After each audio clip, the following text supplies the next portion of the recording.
Abra su Biblia, hermanos, en el Evangelio según Juan, capítulo 9, versículos del 1 en adelante.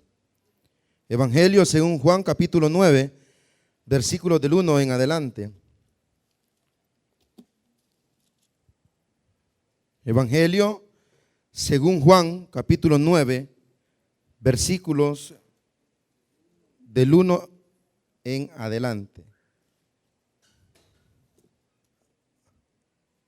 Al pasar Jesús vio a un hombre ciego de nacimiento y le preguntaron sus discípulos diciendo: Rabí, ¿quién pecó, este o sus padres, para que haya nacido ciego?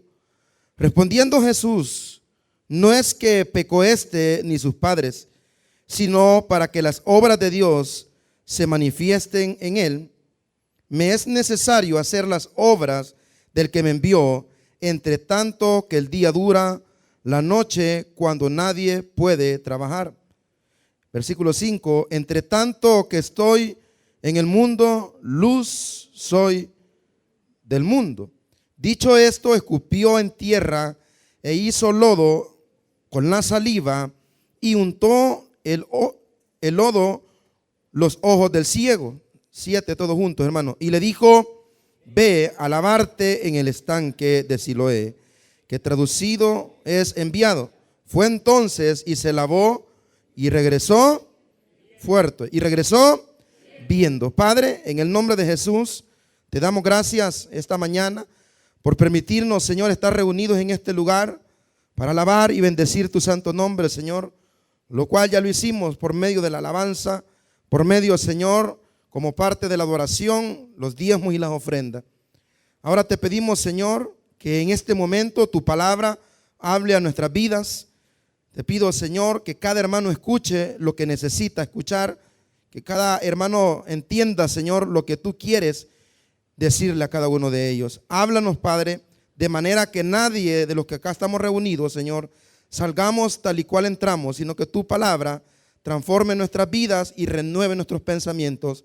Te lo pedimos todo en el nombre de Jesús. Amén y amén. Puede tomar asiento. Al leer los primeros versículos de este capítulo 9 del Evangelio según Juan, hermanos, donde vemos claramente que Jesús hará un milagro sobre la vida de una persona ciega. Al leer los primeros versículos, hermanos, comprendo, hermanos, que muchos de nosotros nos sentimos familiarizados. Y le voy a decir por qué. Vemos en esta historia bíblica, hermanos, una situación que suele suceder hoy en día en la vida de cada una de las personas que acá estamos reunidos. Vemos, hermanos, en el camino de Jesús o donde Jesús iba, vemos a una persona que está padeciendo una enfermedad, que está padeciendo un sufrimiento. Este sufrimiento que esta persona está padeciendo no es una enfermedad, hermanos, reciente, no es una nueva experiencia, hermanos, en la condición de vida de esta persona, sino es algo, un mal al cual él ya estaba acostumbrado. ¿Y cuál es ese mal, hermanos? La ceguera, la ceguera. Porque dice el texto, hermanos, que la ceguera era desde que él nació. Y vemos, hermanos, que los discípulos le hacen una pregunta al Señor. Y cuando yo le digo que muchos de nosotros nos vamos a sentir familiarizados, hermanos, es por lo siguiente. Cuando Jesús ve a esta persona en su camino, lo más seguro es que Jesús sale huyendo del templo porque quieren arrestarlo, y en su camino él encuentra al ciego. Los discípulos le hacen una pregunta muy fuerte al Señor, y la pregunta es: ¿por qué él está en esa condición? ¿Por qué? Y dan dos posibles razonamientos. Uno, dicen ellos: ¿será que pecó él? Y el otro razonamiento es: ¿o será que pecaron sus padres? Hermanos, cuando nosotros pasamos en esta vida por situaciones difíciles, tendemos a hacernos la misma pregunta, o la gente que nos ve pasar por esa situación difícil tienden a juzgar de la misma manera. Creemos que las situaciones difíciles que pasamos en nuestra vida es consecuencia de alguien o de algo. Ellos dijeron: este hombre es enfermo de nacimiento, Señor, ¿o será que sus padres han pecado? Entonces, hermanos, cuando nosotros pasamos por situaciones difíciles como la de este ciego, que era todavía más difícil porque su problema era desde que él nació, nos hacemos la misma pregunta. Yo sé, hermanos, que todos los que estamos aquí en algún área de nuestra vida estamos pasando por algo difícil. En algún área de nuestra vida nos está apretando el zapato. Por muy joven o adulto que esté usted, hermanos, todos aquí tenemos alguna necesidad o algún problema, hermanos, lo cual nosotros clamamos al Señor que Él tenga misericordia de nosotros. Y cuando ese problema, al parecer, Dios no lo escucha, al parecer Dios ha dicho no a esa sanidad, al parecer Dios ha dicho no a esa bendición económica, nos preguntamos, ¿por qué? ¿Qué estoy haciendo malo? Una de las cosas que más predicamos nosotros los pastores, hermanos, cuando una persona está pasando por algo difícil, pregúntese, decimos nosotros, ¿por qué? ¿Será que haya hecho algo malo? ¿Será que usted está pagando algo? ¿Será que usted en su juventud hizo algo malo y ahorita lo que está pasando es porque algo está pagando? Siempre tendemos a creer que todo aquello que viene a nuestra vida, lo cual nos hace sufrir, es producto de algo malo que nosotros hemos hecho. Hay un pastor, el cual estuvo predicando acá hace unas semanas, el día lunes en Familia en Victoria. Su nombre es el pastor Luis Hernández. Él está pasando por una situación difícil porque está padeciendo de sus riñones. Tiene insuficiencia renal. Y esta semana nos reunimos con él y estuvimos platicando porque ahora el hermano pastor ya lo están dializando. Hace unos 15 días estuvo a punto de colapsar, de morir. Y él, dentro de la plática que tuvimos, él dice, hermanos, que una de las cosas que él más hizo cuando le diagnosticaron esa enfermedad es preguntarse por qué. ¿Será que estoy pagando algo? ¿Qué es lo que he hecho de malo? Y déjeme decirle, hermanos, que ese razonamiento de igual manera los judíos lo tenían. Los judíos creían, hermanos, que la pobreza, que cualquier desgracia natural, que cualquier enfermedad era producto de algo malo que una persona había hecho. Como vemos acá la pregunta que los discípulos le hacen al Señor Jesús. Pero quiero decir en un primer momento, hermanos, que no todas las cosas que causan tristeza en nuestra vida son producto de algún pecado que nosotros hemos cometido. No, hermano, las cosas que nos causan tristeza, las cosas que no nos dejan dormir, las situaciones malas, como nosotros les llamamos, aunque sabemos que a los hijos de Dios no les sucede nada malo, porque todo lo que les sucede a los hijos de Dios son con un propósito, porque dice la Biblia que los que aman a Dios, todas las cosas les ayudan a bien. Eso quiere decir, hermanos, que aunque yo esté pasando por la enfermedad, aunque yo esté pasando por un problema económico, eso no es malo, porque dice la Biblia que lo que acontece en la vida de un creyente es para bien. O sea, Dios tiene algún propósito bueno para contigo si estás pasando por una situación que te adolece. No siempre va a ser porque estás pagando algo malo, no siempre va a ser por tu culpa, no siempre, hermanos, aunque las personas te acusen y te acusen como acusaron a Job, hermanos, que él había pecado, que él había hecho lo malo y que por ello le estaba pasando así. Hermanos, no es así. Ahora yo quiero, el tema de esta mañana, yo le he titulado, ¿qué ve Jesús en nuestros problemas? A ver, dígalo conmigo. ¿Qué ve Jesús en nuestros problemas? Porque la gente ve cosas, hermano.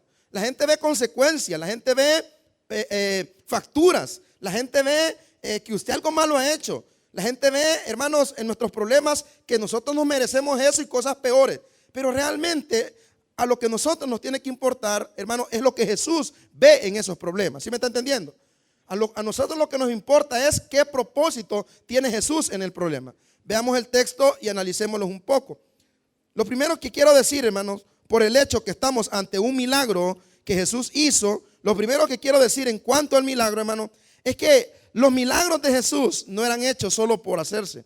Los milagros de Jesús, hermanos, no solamente tenían el propósito de ayudarle a la persona sobre la cual él hacía, hermanos, el milagro, sino que los milagros de Jesús van más allá. Los hechos de Jesús, las maravillas que Jesús hacía, van más allá que simplemente ayudarle a la persona que está pasando por el problema. Uno de los propósitos que tienen los milagros de Jesús, dentro de los muchos propósitos, hermanos, podemos decir que un propósito principal de Jesús es demostrar sus cualidades, demostrar, hermanos, lo que Él es y quién es Él. Y una de las cosas que Jesús procura demostrar o busca demostrar haciendo milagros es el poder que Él tiene sobre todas las cosas. Él mandó a parar la fuerza de un viento. Él mandó a parar las olas del mar. ¿Y qué estaba haciendo Jesús ahí? Demostrando que Él tiene poder sobre todas las cosas. Cuando Jesús sanó a un enfermo, ¿qué estaba haciendo? Demostrando que Él tiene poder sobre la enfermedad. Cuando Jesús expulsaba a un demonio, ¿qué buscaba demostrar Jesús? Que Él tiene potestad, que Él tiene poder sobre los demonios. Entonces, así como Jesús demostró por medio del milagro la autoridad que tiene sobre los vientos, sobre el mar. Así como cuando Jesús liberó un demonio de un joven, hermanos, Él demostró que Él tenía poder sobre los demonios, sobre las fuerzas del mal. De igual manera, en este milagro portentuoso que Jesús, hermanos, hará en la vida de este joven o adulto, hermanos, Jesús va a demostrar que Él tiene el poder sobre la enfermedad. Eso quiere decir, hermano, que si tú estás pasando por un momento de enfermedad, por un problema económico, déjame decirte que Jesús tiene todo el poder para sacarte del problema que tú estás pasando. ¿Cuántos creen eso, hermano? Yo creo eso. Yo sé que Dios tiene autoridad sobre cualquier enfermedad que pueda tener, sobre cualquier problema económico, sobre cualquier situación que mi familia pueda estar pasando. Jesús tiene la solución, porque para Dios no hay nada imposible. Veamos un poco acerca de este milagro. Es bien curioso, vea lo que dice la primera parte. Al pasar Jesús vio a un hombre ciego de nacimiento. Fíjese que el milagro que Juan nos explica en este versículo 9 es bien curioso, porque él no menciona ni en qué momento ocurrió ni en qué lugar ocurrió.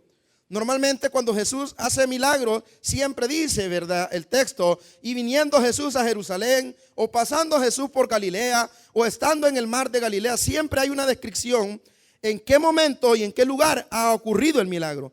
Pero en este versículo 1, Juan no se tomó la delicadeza de decir en qué momento exacto y en qué lugar exacto ha ocurrido el milagro.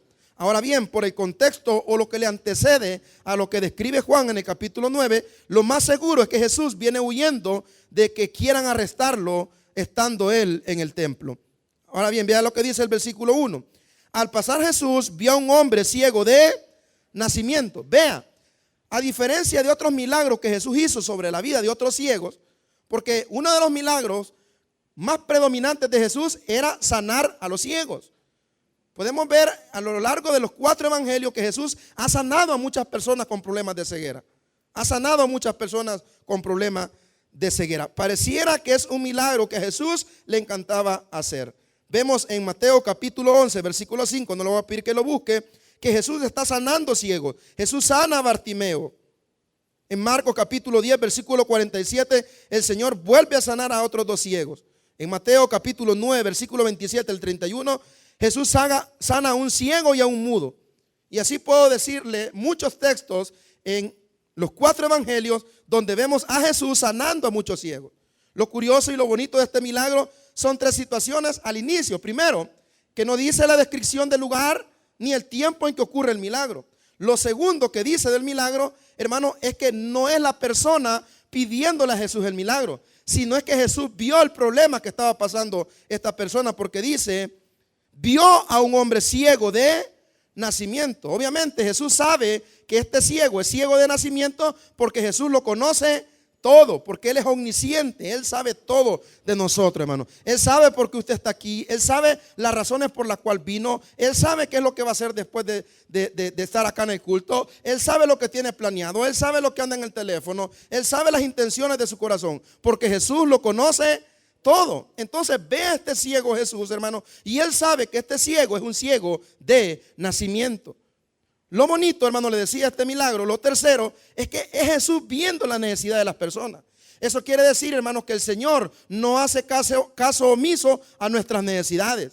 El Señor, hermano, no hace caso omiso al problema económico que podemos estar pasando. Él sabe, hermano, el problema que usted y yo estamos pasando esta mañana.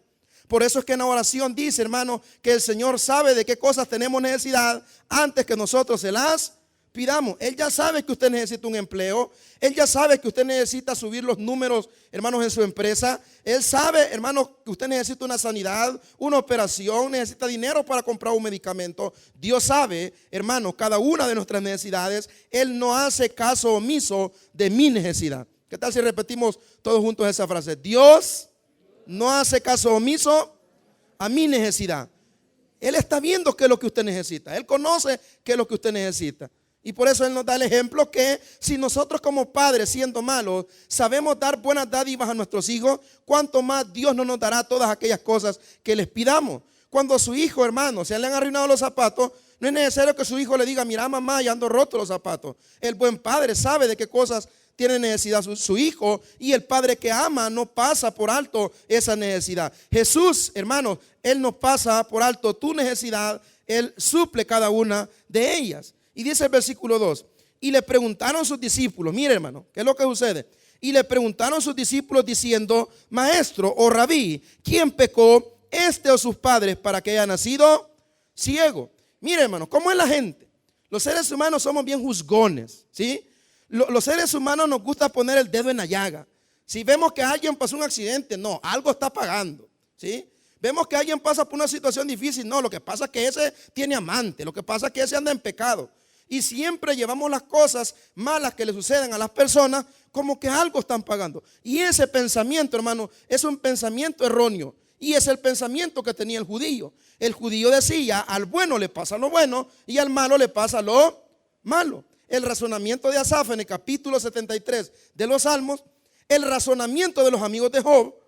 El libro de Job se divide en discursos. Y en cada uno de los discursos vemos a los tres amigos de Job pesando el corazón de Job, diciéndole por qué está pasando esa situación.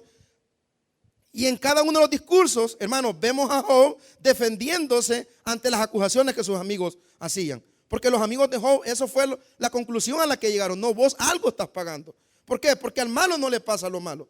Pero ese es un pensamiento erróneo, hermanos. Tenemos que quitarnos ese pensamiento de que lo malo que viene a nuestra vida o lo que no nos gusta o lo que nos causa dolor es producto de un pecado. Porque te podés frustrar. Incluso te podés alejar de la iglesia o llegar a pensar lo que Asaf creyó, que de nada servía portarse bien. Entonces debemos entender que no es así. Ese pensamiento es erróneo. Los discípulos de Jesús al verlo dicen y le hacen una pregunta al Señor: Señor, ¿quién pecó? ¿Este o sus padres? ¿Sabe qué es lo curioso, hermano? Que los discípulos ya tuvieron que haber sabido que este individuo, que este joven, que este muchacho, este señor era ciego de nacimiento. Entonces surgen dos dudas. Primero, porque ellos le preguntan si había pecado él. O sea, ¿cómo es que pueden acusar a este joven, a este muchacho, a este señor, póngale el título que quiera, cómo pueden acusarlo de que es ciego de nacimiento? Si supone, hermano, o se supone que cuando uno nace, hermano, pues, obviamente nace en pecado, pero uno es inocente de niño. Pero ¿por qué le preguntan al Señor? Y eso es lo que nos tiene que llamar la atención esta mañana, ese cuestionamiento. ¿Por qué le dicen al Señor si había pecado este individuo por lo cual era ciego? Y nos vamos a responder a las preguntas que ellos le están haciendo a Jesús. Primero nos vamos a responder por qué ellos le dijeron si él había pecado, porque ese es un cuestionamiento que están haciendo, el cual nosotros le vamos a dar una respuesta esta mañana. Y en segundo lugar, ¿por qué utilizan la segunda pregunta que nos vamos a responder cuando dice si habían pecado sus padres? Así que resolvamos el primer enigma. Primero, ¿por qué le dicen a Jesús si él había pecado? ¿Quién pecó, este o sus padres? ¿Por qué le dicen a Jesús que era posible o entraba dentro de las posibilidades que la ceguera de este muchacho era por causa de algún pecado que él había cometido? Obviamente usted, al igual que yo, al leer, la respuesta sería, pues no tiene lógica, porque ni siquiera ha nacido y cómo pueden juzgarlo de algún pecado si es ciego de nacimiento. Pues déjeme decirle, hermanos, que los judíos tenían una creencia, tenían un concepto en cuanto a que una persona podía pecar en el vientre de su madre, en el vientre de su madre. Dentro de la comunidad rabínica de maestros, de judíos, ¿verdad? Ellos tenían ese concepto, que una persona, aunque no ha nacido, puede pecar en el vientre de su madre. ¿Y sabe cuáles son los argumentos que utiliza esta teoría, hermano, de esta comunidad rabínica, de que un individuo podía pecar en el vientre de su madre? ¿Sabe cuál es el texto base que ellos utilizan? Le voy a pedir de favor a mi hermano ahí en la pantalla, para que no nos movamos del versículo que estamos. Quiero que me acompañe a Génesis capítulo 25, versículos del 22 en adelante. Este es el razonamiento, mire. Esta es la respuesta de por qué ellos le preguntan a Jesús si había pecado él antes de haber nacido, y eso era causa de su problema o su ceguera. Mire lo que dice, por favor, el capítulo 25, versículo del 22 en adelante. Léalo conmigo.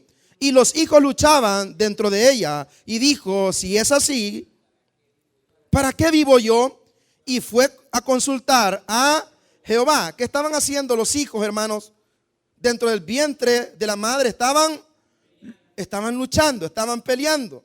¿Sí? Entonces, esta comunidad, este grupo de judíos que creen, hermanos, que una persona puede pecar desde el vientre de su madre, este es, hermanos, el argumento que ellos tienen. El argumento de los hijos, hermanos, de Isaac, Jacob y Esaú. Y por el hecho de que ellos estaban en el vientre de su madre luchando, entonces esta comunidad de judíos, maestros de estos rabí, dicen, entonces una persona puede pecar estando en el vientre de su madre. Y el argumento es este: los hijos de Isaac, hermano, están peleando en el vientre de su madre.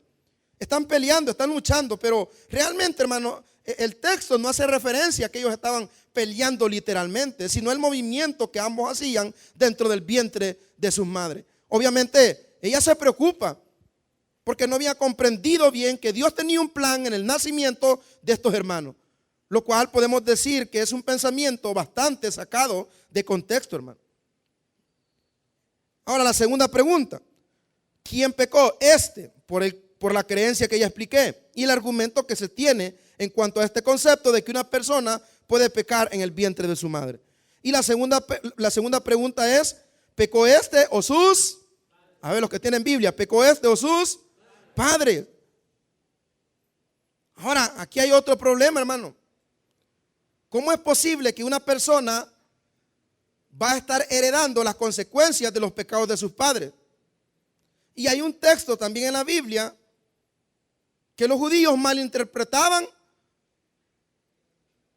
para defender esta creencia de que una persona podía heredar los pecados de sus padres.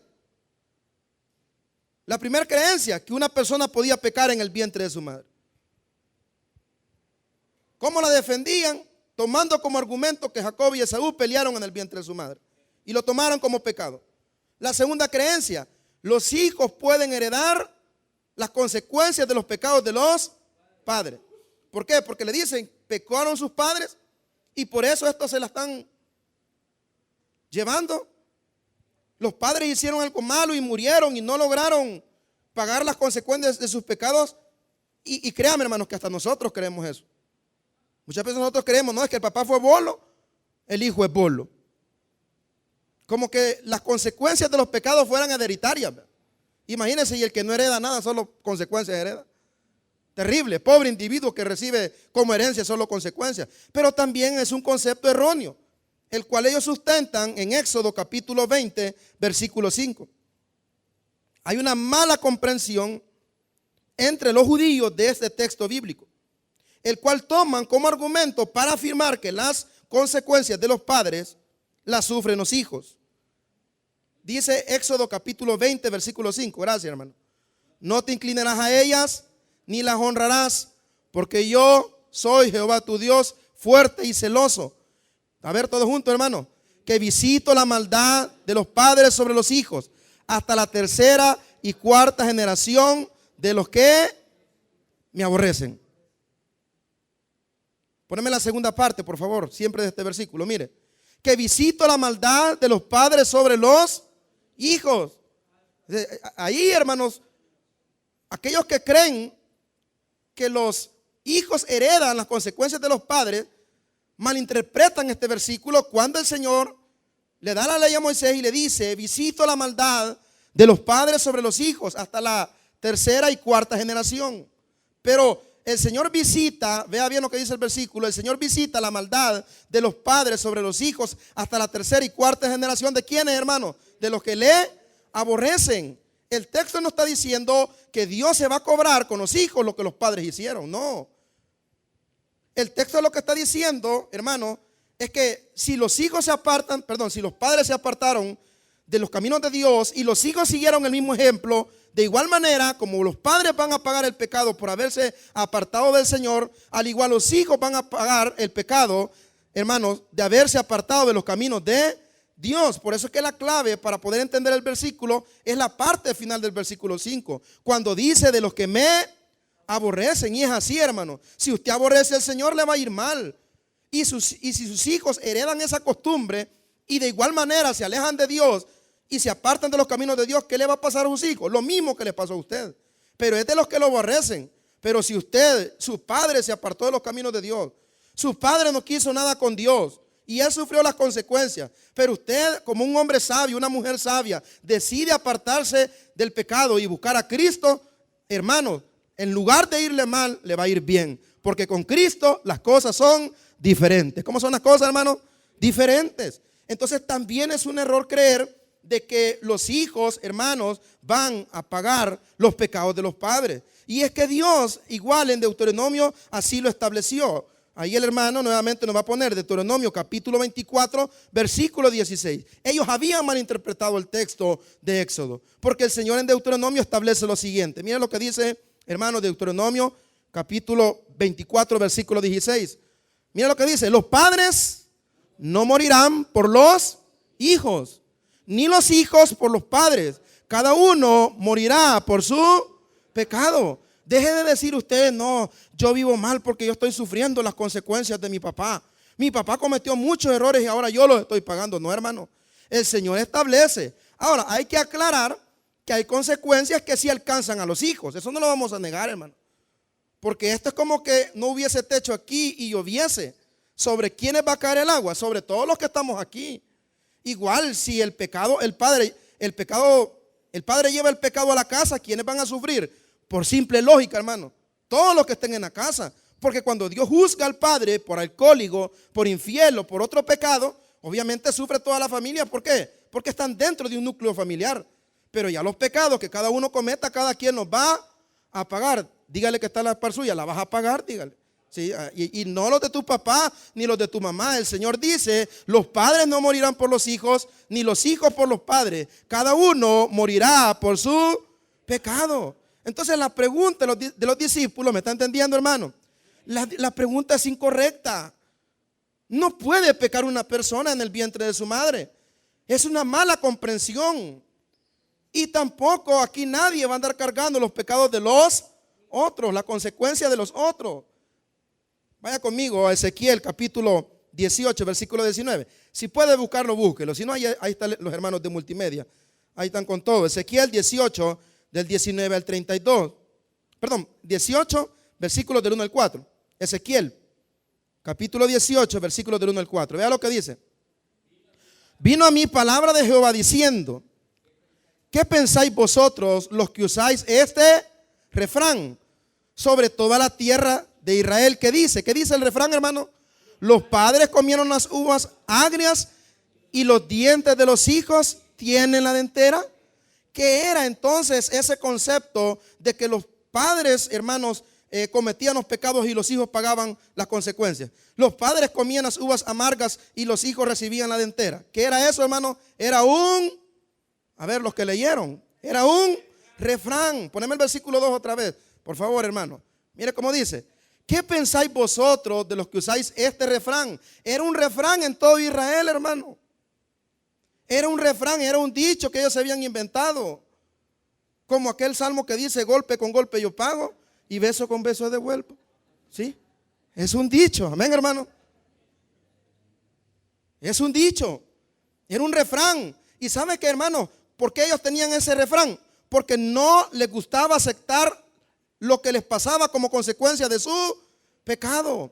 Es como muchas veces nosotros siempre andamos echando la culpa a otros de lo que nos pasa. Entonces ellos, fíjense bien, como premio de consuelo, para no sentirse tan culpables de aquello malo que habían recibido por el mal que habían hecho, decían: no es que mi papá, como aquella persona, hermano, que sus padres han cometido errores y ellos lo vuelven a cometer y le echan la culpa a los papás. Si yo soy bolo, porque mi papá es bolo. Si yo soy loca, porque mi mamá era la más loca de todas. ¿Quién dice eso, hermano? Sos loca porque querés, amén. Mi madre decía ese dicho: no, decía mi mamá, el que toma es porque le gusta. Vea que está la par suya. Ese no. Véale las ojeras. Así, ¿verdad? No, es que yo no terminé la universidad porque mi mamá tal cosa. Es que en el negocio no se vende. No, acepta la culpa. Hay muchas situaciones que están pasando en tu vida porque te has alejado de Dios. No seas como los judíos. Deja de responsabilizar a otros. El Señor dice: no es así, solamente es un refrán. ¿Y qué piensan ustedes de este refrán? Los hijos, ¿verdad? Vean lo que dice el versículo 2 en adelante. ¿Qué pensáis vosotros los que usáis este refrán sobre la tierra de Israel, que dice, lean los fuertes todos ustedes el refrán que dice, los padres comieron las uvas agrias y los dientes de los hijos la dentera. Fácil quitársela, ¿verdad? Es que yo no voy a la iglesia porque hay mucha gente chambrosa. ¿Y dónde no hay usted? Dígame dónde hay, dónde no hay. Es que yo no voy a esa iglesia porque el pastor le tira a uno. Hermano, el que anda en la miel, ¿sabe qué dice la Biblia, hermano? Huye al impío.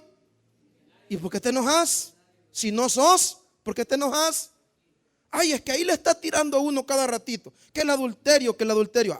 Si te queda el saco, ponételo. No le eches la culpa a otra persona. No podés responsabilizar a nadie más de tus actos. Si te pasó esto, analiza tu vida. Si crees que te sos responsable, pues Señor, mira, la regué. ¿Qué cuesta, hermano? Yo siempre he dicho, y existe una pregunta en teología, ¿verdad? Cuando se estudia el libro del Génesis. Porque en el libro de Génesis nacieron las excusas. ¿Cuántos dicen amén a eso, hermano? Ahí nacieron las excusas. Y la pregunta es, ¿qué hubiese pasado si Adán y Eva, cuando el Señor les habló, cuando preguntó, ¿dónde estás? En vez de esconderse, le hubieran dicho, Señor, Señor, la regamos. ¿Qué hubiese pasado, hermano? ¿Qué hubiese pasado si Adán, en vez de decir, la mujer que tú me diste, hubiera dicho, Señor, hice lo que no tenía que hacer?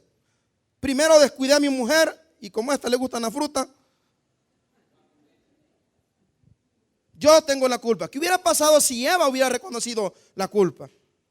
¿Qué hubiese pasado si Eva no hubiera dicho, la serpiente me engañó?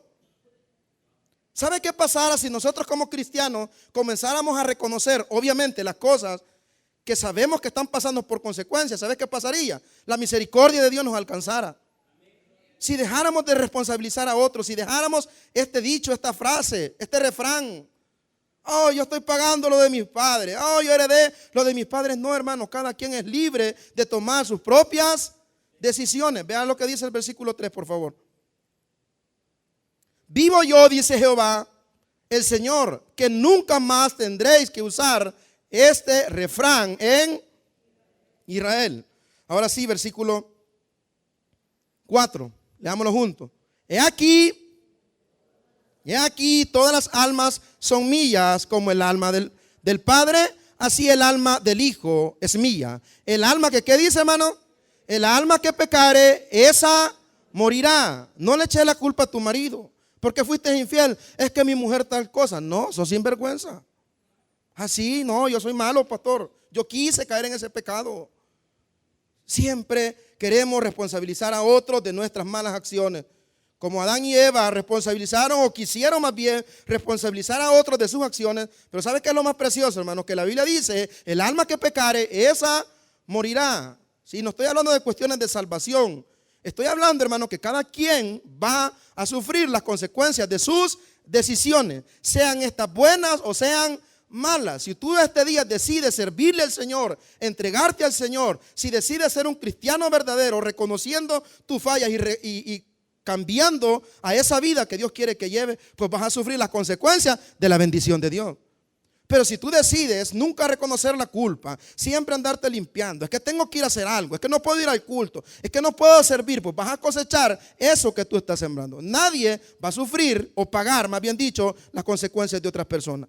Entonces, hermano, si este individuo, oiga bien, no había pecado desde el vientre de su madre, porque fue un mal concepto que los judíos tenían de una mala interpretación de una historia bíblica, y si el refrán que se decía de que los padres pecaban y los hijos, hermanos, recibían las consecuencias o pagaban las consecuencias, también es falso, porque el Señor ya estableció que el alma que pecare, esa morirá. Entonces resulta, ¿cuál sería? O la pregunta sería, ¿cuál es la respuesta? Veamos lo que Jesús respondió. Versículo 3, hermano, versículo 3. Respondiendo Jesús, vea la respuesta de Jesús. Respondió Jesús: no es que pecó ni sus padres. ¿Qué pasó, hermano? Sino para que la obra de Dios se manifiesten en él. Me es necesario hacer las obras del que me envió. Vamos a leer juntos el versículo 3.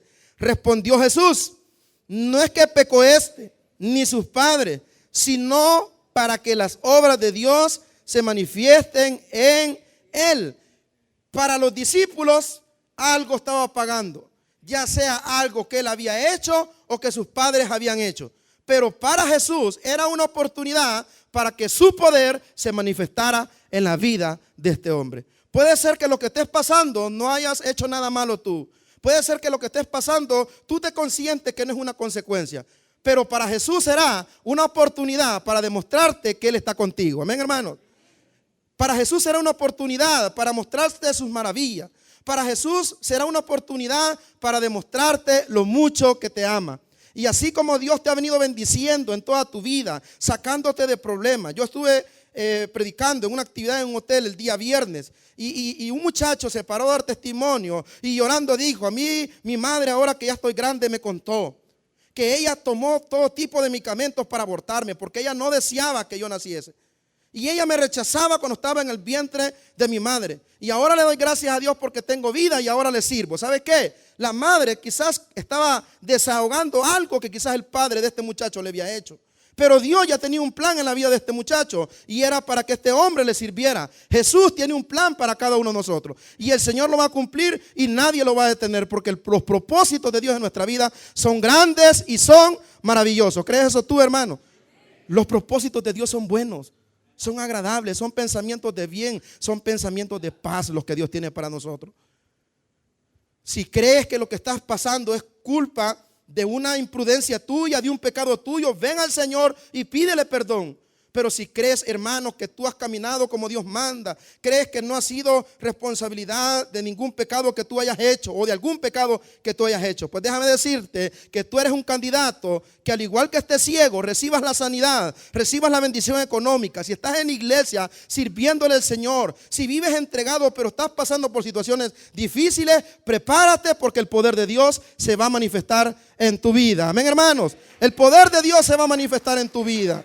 Jesús dice: no pecó él, no pecaron sus padres, es que el poder de Dios se va a manifestar en él. Y yo creo que el poder de Dios se va a manifestar en mi vida. Diga conmigo: yo creo que el poder de Dios se va a manifestar en mi vida. No dejes de creer, no dejes de venir, porque la sanidad Dios un día te la dará. La provisión Dios un día te la dará. ¿Por qué? Porque al igual que este joven, el Señor no ignoró su necesidad. Dios no ignora las necesidades que tenemos, hermanos. Yo tengo 10 años de estar en California predicando. Un pastor me preguntó una vez: ¿y cómo haces para sobrevivir? Ahí no hay gente. Incluso el pastor Michael, ¿verdad? Y el pastor Cañas, cuando yo me iba a ir para ese pueblo que tiene 2,000 habitantes, me dijeron: ¿y qué vas a ir a hacer ese hoyo? ¿Y qué vas a hacer ahí si ahí no hay gente? Ahí no vas a prosperar y no vas a tener esto ni lo otro. Pero ¿sabe qué, hermano? En los propósitos de Dios es que yo esté ahí. Y yo sé que ahí el poder de Dios se va a manifestar. Amén, hermano.